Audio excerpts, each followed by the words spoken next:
Semoga Tuhan beserta kita sekarang dan selama-lamanya. Inilah Injil Tuhan kita Yesus Kristus menurut Santo Markus. Dimuliakanlah Tuhan.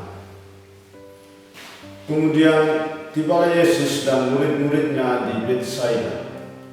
Di situ orang membawa kepada Yesus seorang buta dan mereka memohon kepadanya supaya ia menjamah dia.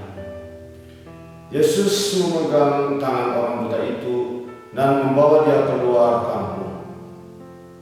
Lalu ia meludahi mata orang itu dan meletakkan tangannya atasnya dan bertanya, "Sudahkah kau lihat sesuatu?" Orang itu memandang ke depan lalu berkata, "Aku melihat orang, sebab melihat mereka berjalan-jalan, tetapi tampaknya seperti pohon-pohon." Yesus meletakkan lagi tangannya pada mata orang itu, maka orang itu sungguh-sungguh melihat dan telah sembuh, sehingga ia dapat melihat segala sesuatu dengan jelas. Sesudah itu, Yesus menyuruh dia pulang ke rumahnya dan berkata, "Jangan masuk kampung." Demikianlah sabda Tuhan. Terpujilah Kristus.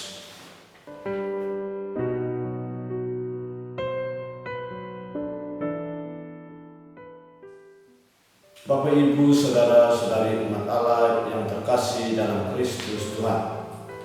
Tema singkat permenungan kita pada hari ini ialah Yesus Sang PHP. Injil yang dikisahkan oleh penginjil Markus hari ini kepada kita mengisahkan kepada kita tentang Yesus yang menyembuhkan seorang yang buta. Umat Allah yang dikasihi Tuhan, bahwasanya bersama dengan bacaan-bacaan suci hari ini ada dua poin penting yang mau kita refleksikan bersama. Yang pertama, Yesus Sang Pemberi Harapan Pasti atau Yesus Sang PHP. Orang-orang di Betsaida memupuk harapan kepada Yesus tentang apa yang telah mereka dengar tentang Dia. Harapan itu pun terpenuhi ketika Yesus dan murid-muridnya tiba di daerah mereka. Menariknya, dalam bacaan Injil tadi memproyeksikan kepada kita bahwa ketika Yesus tiba di Betsaida, orang langsung membawa kepadanya seorang yang buta dan memohon untuk disembuhkan. PHP yang diekspresikan oleh Yesus dan PHP yang diekspresikan oleh kita manusia tentunya berbeda. Yesus memberi harapan pasti yang akan mendatangkan kegembiraan, sukacita, dan damai seperti yang dialami oleh orang buta tersebut. Sedangkan manusia memberi harapan palsu yang hanya mendatangkan luka, stres, dan sakit hati. Yesus menyembuhkan yang buta hanya dengan menggunakan air liur yang mendatangkan sukacita bagi si buta. Kenapa? Karena Yesus mempunyai kuasa. Umat Allah yang dikasihi Tuhan. Yang kedua, membuka diri untuk orang lain. Dalam kehidupan kita setiap hari, kita sering menganggap diri kita sempurna tanpa cacat. Secara fisik kita memang normal, tetapi apakah kerohanian kita juga normal? Kembali pada pribadi kita masing-masing dan tanyakan pada diri sendiri, bagaimana dengan diri saya? Apakah saya buta? Di mana titik kebutaan saya? Apa yang perlu saya blokir dan apa yang perlu untuk saya lanjutkan? Apa yang tidak ingin saya lihat atau apa yang ingin tidak saya dengar?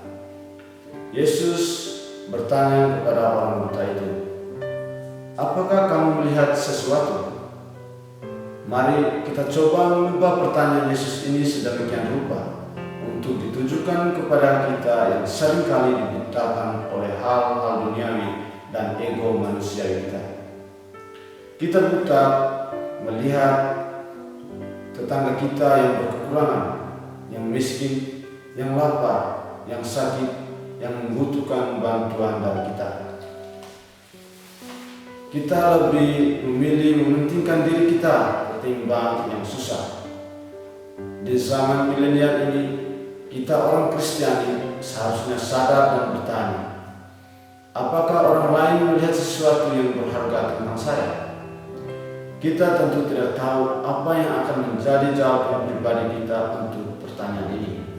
Tetapi satu hal yang pasti, Yesus ingin dan tinggal dalam hidup dan pribadi kita. Dia ingin tinggal di sana agar kita tidak dibutakan oleh hal-hal yang sifatnya sementara di dunia ini. Jika kita tidak ingin merasakan Yesus secara instan dalam hati kita, bersabarlah, berdoalah sesering mungkin. Berdoalah untuk pencerahan dan penegasan agar gambaran kabur tentang pribadi Yesus bisa menjadi lebih jelas dalam pikiran kita. Sampai menjadi sangat jelas, maka biarkan Yesus sepenuhnya. Saat kita menyerahkan hidup kita dan menaruh harapan kepada Yesus, kita akan kehilangan selera untuk hal-hal dari dunia ini. Kita hanya akan puas dengan hal-hal sederhana karena mata kita tidak lagi dibutakan oleh hal-hal dunia ini. Umat Allah yang dikasihi Tuhan, marilah kita menaruh harapan kita kepada Tuhan, Sang Pemberi harapan pasti, bukan kepada manusia, Sang Pemberi harapan palsu. Semoga Tuhan membantu kita.